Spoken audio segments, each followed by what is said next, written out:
नमस्कार, पारुल के पन्नों में आप सबका स्वागत है। आज हम बात करेंगे अक्षय के बारे में, ठीक है। और इनका पूरा नाम है सच्चिदानंद हीरानंद वात्स्यायन अक्षय, है ना। तो आज इनके बारे में हम बात करेंगे, अक्षय जी के बारे में जानेंगे। इनका जन्म कहाँ हुआ, इन्होंने क्या कविता लिखी, क्या उपन्यास लिखा। चलते हैं आगे। सच्चिदानंद हीरानंद वात्स्यायन अक्षय ना, इनका जन्म 7 मार्च 1911 में हुआ था, है ना। तो 1911 कुशीनगर देवरिया उत्तर प्रदेश में हुआ था। और इनकी जो भाषा अंग्रेजी और हिंदी में ये लिखते थे। कविता इनकी, ये कविता और कहानी, उपन्यास, निबंध, नाटक, यात्रा वृत्तांत और संस्मरण इन्होंने लिखा है ना। और जैसा कि हम जानते हैं कि जो नेट का सिलेबस है इनके उपन्यास लगा हुआ है, यात्रा वृत्तांत लगा हुआ है ना। तो चलते हैं आगे। इनकी जो मुख्य कृतियाँ हैं, इनकी जो कविता है तो भग्नदूत, चिंता, इत्तिलम, हरी घास पर चढ़कर, बाबरा अहेरी, इंद्रधनुष रौदे हुए, अरियो करुणा प्रभाव में, आंगन के द्वार पार, है ना। इनको साहित्य अकादमी किस में मिला है, आप मुझे कमेंट करके बताएंगे।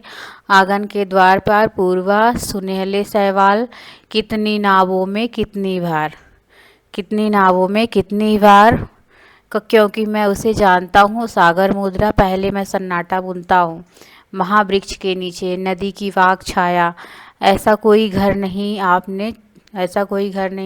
आपने देखा है। और present tense and other poems का अंग्रेजी में उन्होंने अनुवाद मतलब लिखा, ठीक है। उनके जो उपन्यास है, शेखर एक जीवनी, नदी के द्वीप, अपने अपने अजनबी, बीनू भगत। ये बीनू भगत बाद में, पर जो है शेखर एक जीवनी, नदी के द्वीप और अपने अपने अजनबी फेमस उपन्यास है। शेखर एक जीवनी के बारे में इन्होंने लिखा कि अंतोगत्वा मतलब शेखर का ही जीवन है, मतलब अक्षय का ही जीवन है ना। तो इसे आत्मकथात्मक भी कहा जा सकता है, क्योंकि जो भी अक्षय जी के जीवन में हुआ उन्होंने सब शेखर एक जीवनी में लिखा है। इनकी कहानी संग्रह विपथगा, परंपरा, कोठरी की बात, शरणार्थी, जयोदेल, ये तेरे प्रतिरूप, है ना। तो ये कहानी संग्रह है, ठीक है। तो उपन्यास आप 3 हैं इनके, 3 फेमस उपन्यास हैं, एक बीनू भगत भी है, पर 3 फेमस उपन्यास हैं, उसको आप देख लेना। और इनकी जो कहानी संग्रह है, क्रम लगाने के लिए आते हैं, ठीक है। यात्रा वृत्तांत है, एक बूथ, अरे यावर रहेगा यार, एक बूथ सहसा उछली।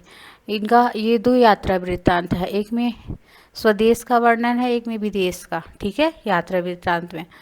और निबंध जो है, सबरंग, त्रिशंकु, आत्मपरक। तो त्रिशंकु किसका निबंध है, ठीक है। तो त्रिशंकु एक नाटक है, त्रिशंकु एक निबंध है, ठीक है। तो त्रिशंकु के बारे में आप जानिए कि त्रिशंकु जो है ये अक्षय का निबंध है, ओके। और बृजमोहन शाह जो है उनका नाटक है, और एक और है महादेव वर्मा का भी कुछ है त्रिशंकु नाम से, ओके। आत्मपरक, आधुनिक साहित्य, एक आधुनिक परिदृश्य, ठीक है।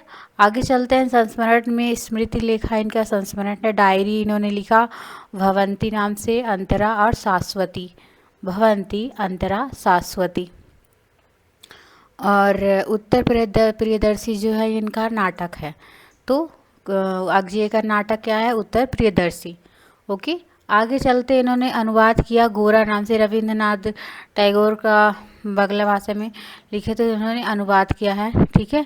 संपादन इन्होंने किया तार सप्तक का। अगर तार सप्तक आता है जो प्रयोगवाद में, तो इनका संपादन अक्षय जी के द्वारा हुआ था, ठीक है।